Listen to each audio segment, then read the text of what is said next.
Siempre creí que mi esposa era una mujer ejemplar. La conocí en la universidad, con su cabello negro largo y su sonrisa encantadora, que iluminaba cualquier habitación.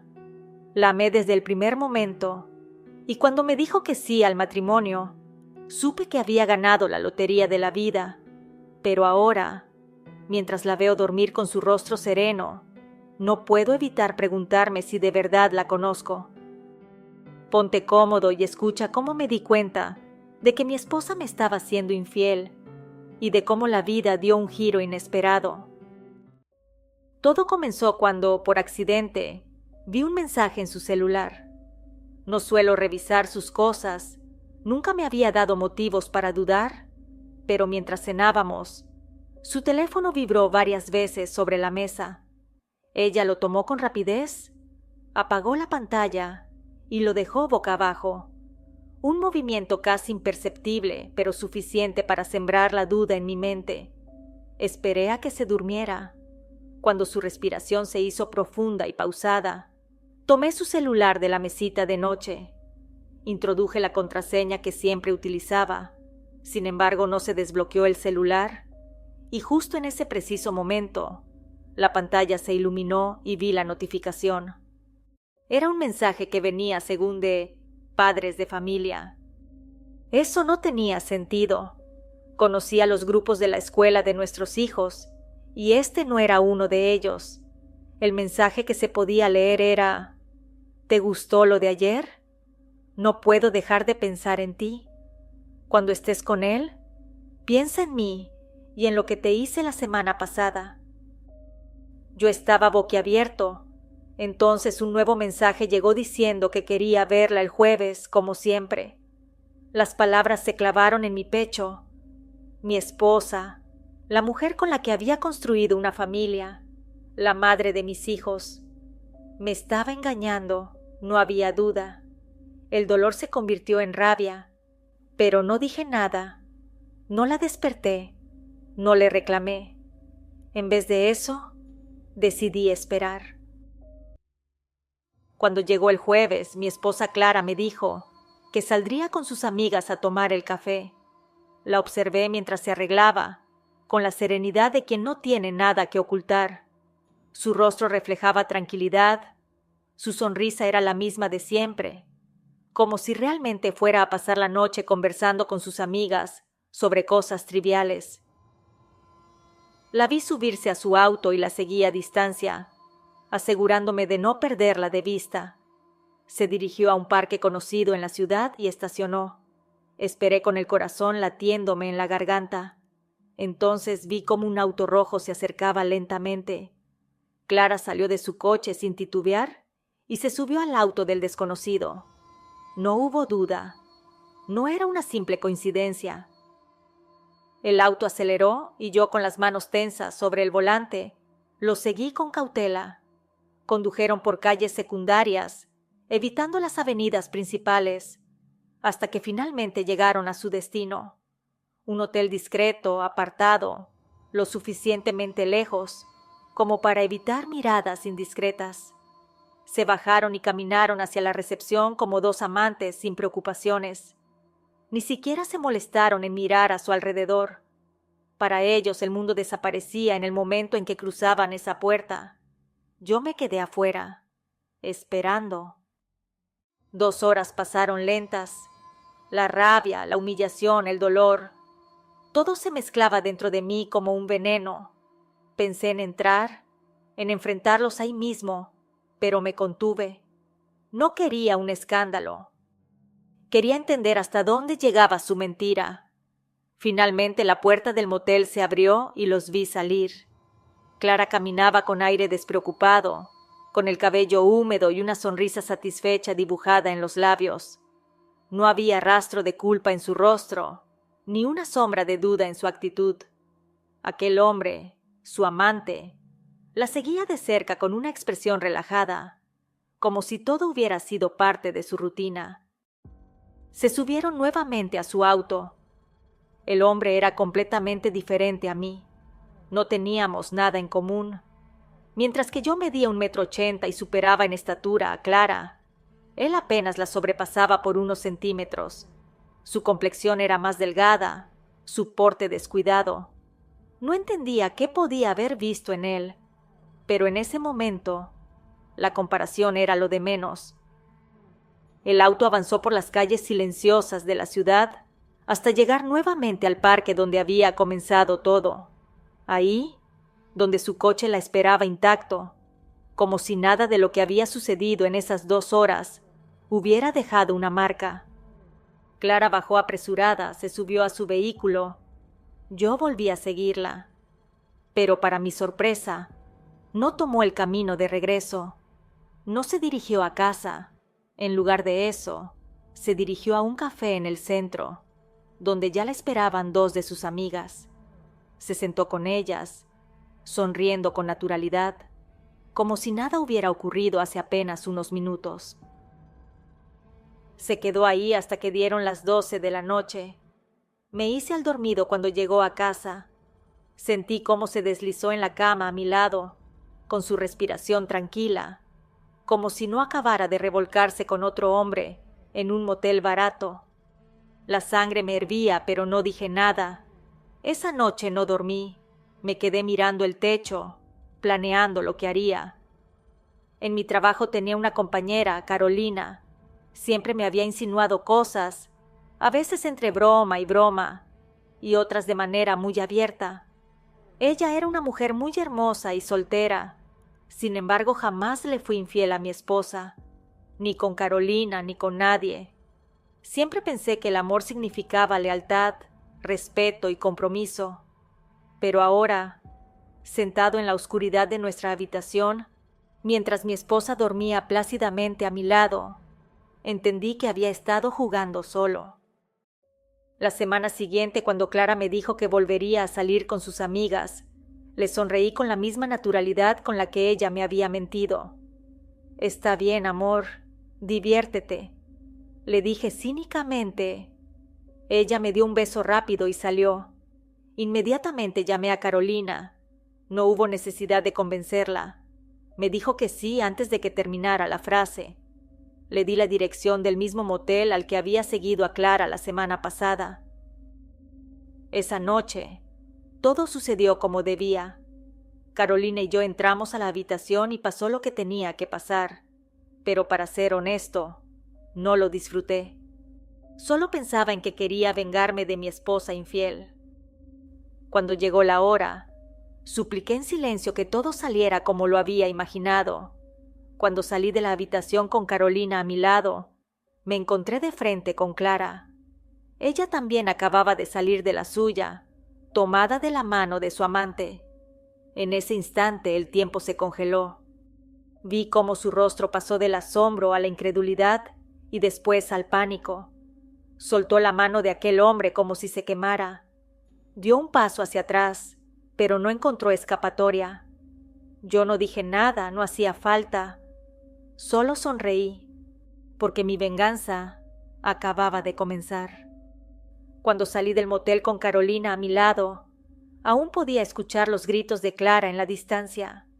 La imagen de su rostro descompuesto por la ira y la sorpresa se me quedó grabada, pero no sentí culpa. No después de todo lo que ella había hecho. Carolina me dijo que se sentía incómoda con lo ocurrido.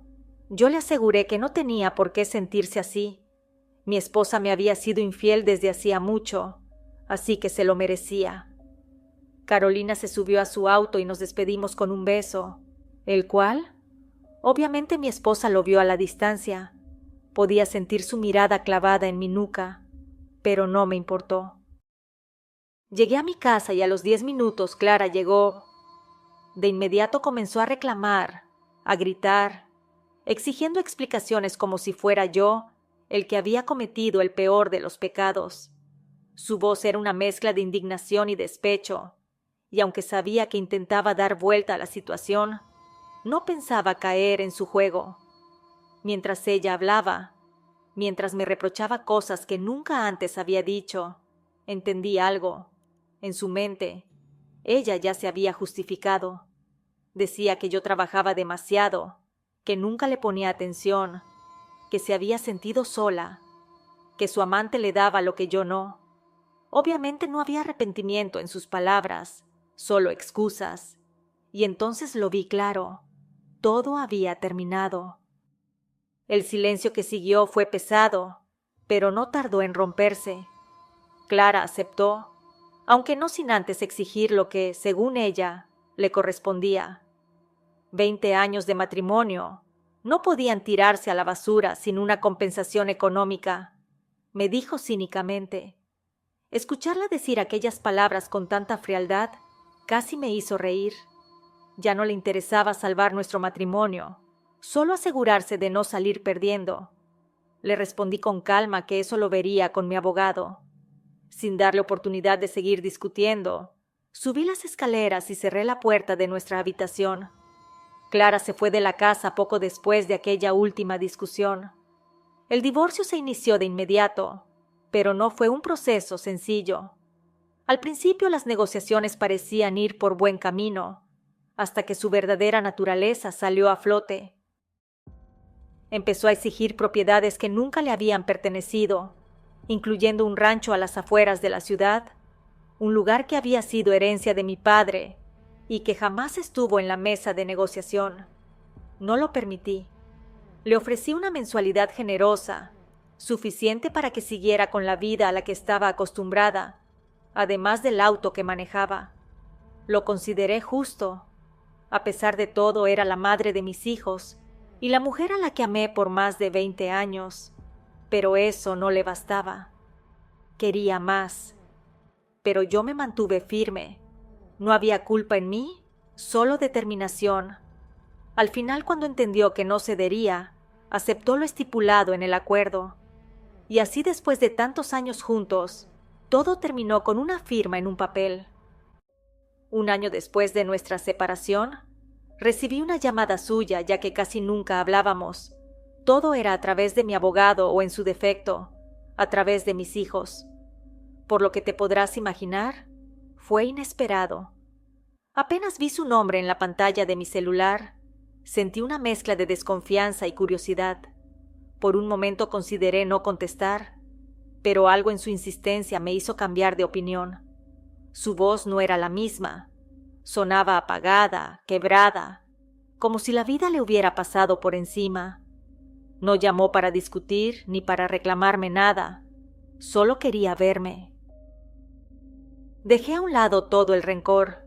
Había algo en su tono que me inquietó. Accedí a la reunión sin muchas preguntas.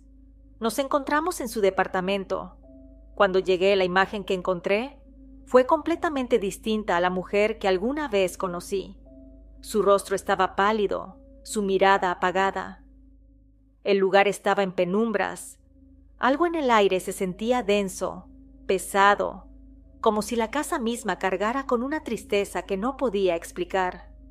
Clara me recibió sin esa altivez que la caracterizaba.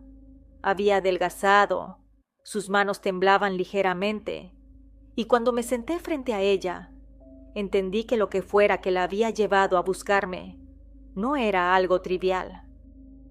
La escuché en silencio. Su voz temblaba, no solo por la fragilidad de su cuerpo, sino por el miedo que la consumía desde dentro. Me contó que había terminado con su amante hacía meses, que al principio fue ella quien decidió alejarse, porque la relación se había vuelto insoportable. Él se volvió demandante, dejó de trabajar y comenzó a vivir del dinero que ella recibía como parte de la pensión del divorcio.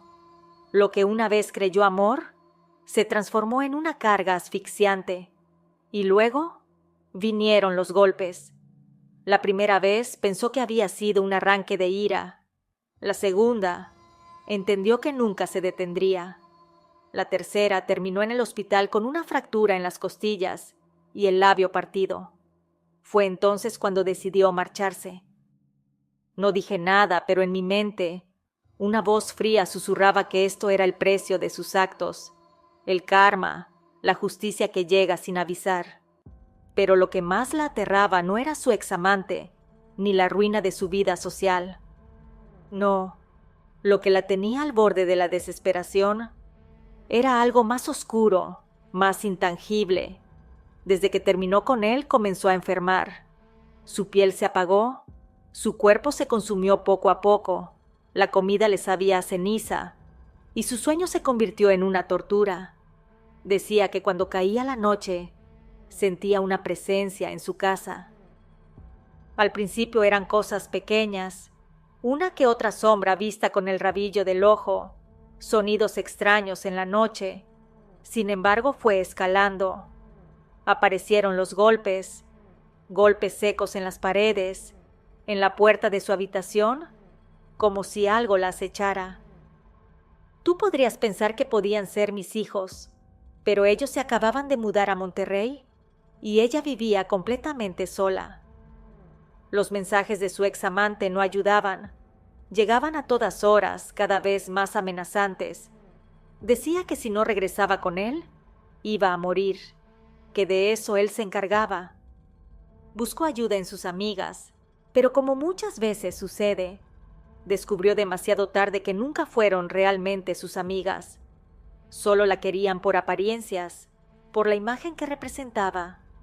Ahora que estaba en su peor momento, ninguna le tendió la mano. Se había quedado completamente sola. Entonces acudió a su madre en busca de consuelo, y fue cuando recibió el golpe final. Su madre no le creyó. Le dijo que estaba volviéndose loca, que eso le pasaba por haberme dejado, que lo que estaba viviendo era justicia. Clara se llevó las manos al rostro, exhalando con un temblor que ya no podía disimular. Dijo que pensaba que su ex amante le había hecho brujería, que cada día se sentía más débil, más atrapada en algo que no podía ver, pero que la devoraba lentamente. Dijo que no tenía dinero para buscar a alguien que la curara, y que si yo no la apoyaba, sentía que pronto iba a fallecer. Por primera vez en toda la conversación, levantó la mirada y me sostuvo los ojos. No lo dijo con palabras, pero su súplica era evidente. Esperaba que yo la salvara. En ese momento, dejé a un lado todo el rencor, todo el sufrimiento acumulado durante años.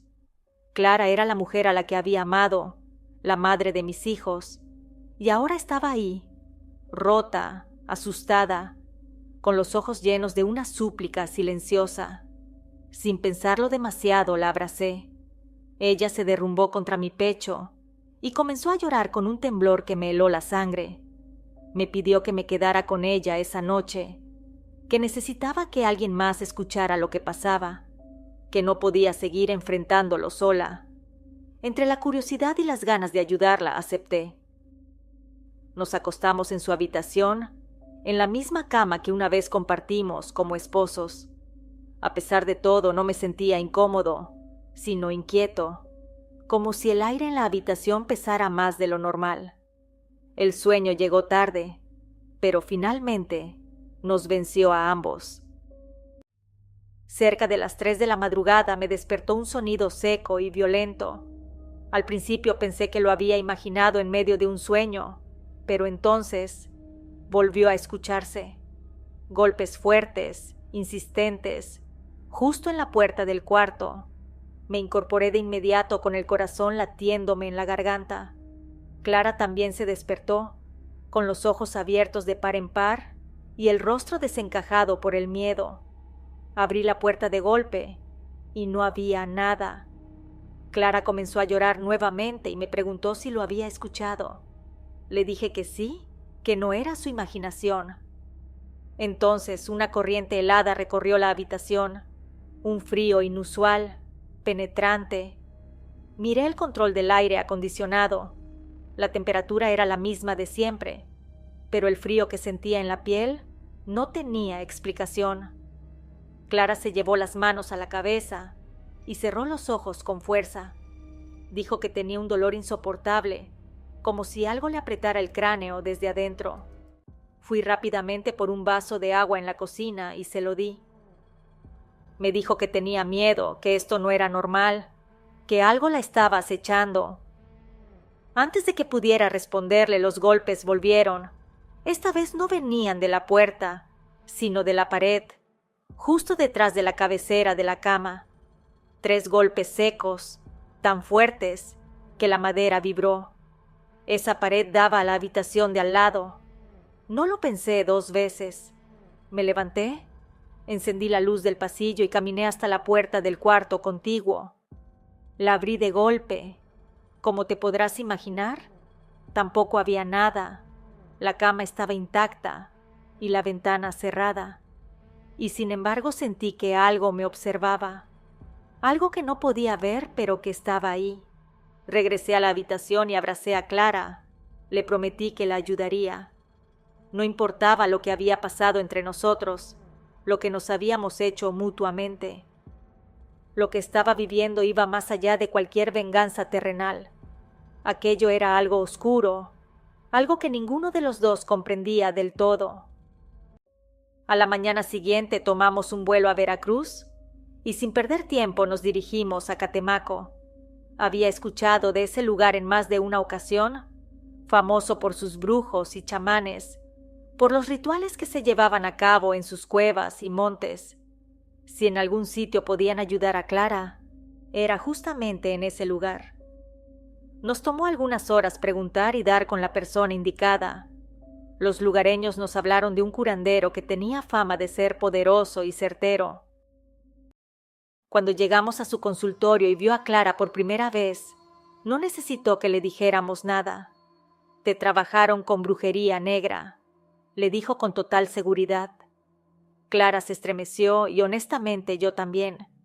El curandero explicó que alguien había enterrado un trabajo de brujería en el cementerio, un ritual con tierra de muerto para drenarla poco a poco.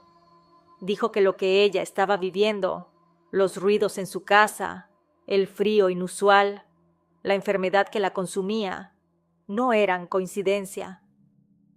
Preparó un altar con hierbas y velas. Mientras estaba haciendo la limpieza espiritual, pasaba las manos flotantes en el cuerpo de Clara. De pronto se detuvo. Dijo que tenía más de un trabajo de brujería. Dijo que había uno reciente, el de un hombre, un tipo de corazón podrido, interesado, manipulador, que él no la amaba en realidad, sino que quería el dinero que tenía Clara para que lo mantuviera, que cuando lo dejó y ya no pudo seguir aprovechándose de ella, se quiso vengar y también hacerla que regresara con él, que era un amarre y un trabajo de dependencia. Por eso había enfermado desde que lo abandonó. Lo fue describiendo físicamente y concordaba con la descripción del amante de mi ex esposa. Después el curandero habló del otro trabajo. Dijo que era más antiguo, un trabajo de alejamiento con separación total, hecho por una mujer, que era joven, atractiva, de carácter fuerte, que no solo quiso que mi matrimonio terminara, sino que quiso ver a mi esposa sola, destrozada, sin posibilidad de recuperar nada. Fue entonces cuando todo cobró sentido. Era Carolina, la mujer de mi oficina con la que tuve un amorío por varios meses. Clara estaba siendo consumida por la combinación de ambos trabajos. El de su amante la drenaba, la enfermaba, la sumía en el terror. El de Carolina la aislaba, la dejaba sin apoyo. Y ahora entendía por qué, a pesar de todo, había acudido a mí, porque no le quedaba a nadie más. Clara lloraba, con la mirada perdida y los labios temblorosos. A pesar de todo lo que pasó entre nosotros, me tenía a mí. Tal vez ya no como su esposo, pero aún estaba ahí y no la iba a abandonar. Me giré hacia el curandero sintiendo un ardor en el pecho, una rabia que no había sentido en mucho tiempo. Le dije que la curara con una firmeza que ni yo mismo reconocí, que haría lo que fuera necesario, que pagaría lo que pidiera, pero que le quitara toda esta porquería que tenía encima. El hombre dijo que así lo haría, con esa expresión neutra que no dejaba ver lo que realmente pensaba. Pero yo aún no había terminado.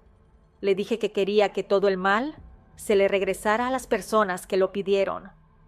Clara levantó la cabeza de golpe, como si mis palabras la hubieran despertado de un letargo.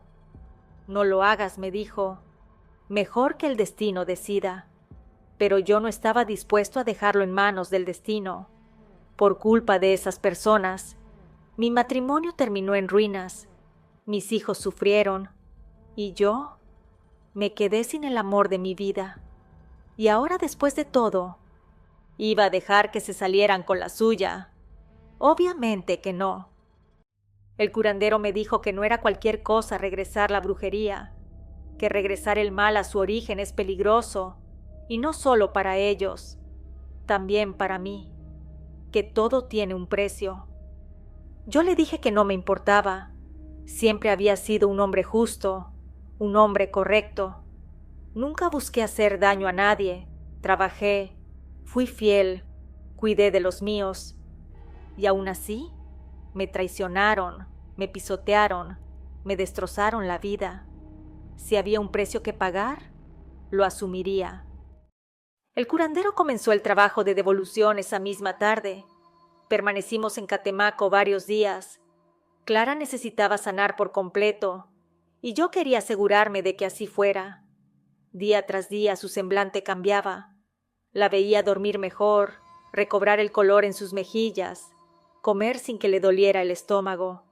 Era como si le estuvieran quitando de encima un peso que la había estado asfixiando durante meses.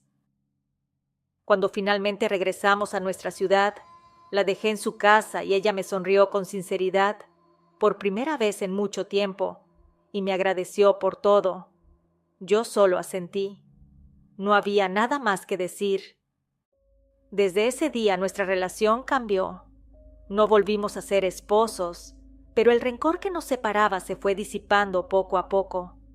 Nos llamábamos, nos escribíamos, incluso comíamos juntos de vez en cuando. Cuando nuestros hijos venían a visitarnos, nos quedábamos en mi casa, que era más grande. Por primera vez en años había paz entre nosotros, y por fin, después de varias semanas, el trabajo de venganza, de karma, de justicia, se empezó a notar. Carolina fue despedida de la empresa por problemas internos. No tardé en enterarme de que se enfermó gravemente y decidió regresar a Nayarit, donde vive con sus padres. Nunca supe más de ella. El examante de Clara desapareció de nuestras vidas.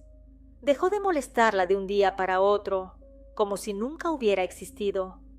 No nos preocupamos en averiguar qué pasó con él. Lo importante era que había desaparecido. Han pasado 7 años desde entonces. Llevamos una relación tranquila y cordial. Clara tiene una pareja estable, y yo me casé por segunda vez. Nuestros hijos terminaron la universidad.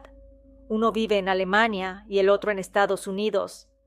Si alguien me hubiera dicho hace años todo lo que iba a vivir con la brujería, me habría reído en su cara. Habría dicho que eran tonterías, supersticiones sin sentido. Pero después de lo que vi, puedo asegurarte que existe y que hay personas malvadas que son capaces de todo. Si te ha agradado esta historia, te invito a suscribirte, darle like y compartirla. Nos escuchamos pronto. ¿Y tú vives con el miedo?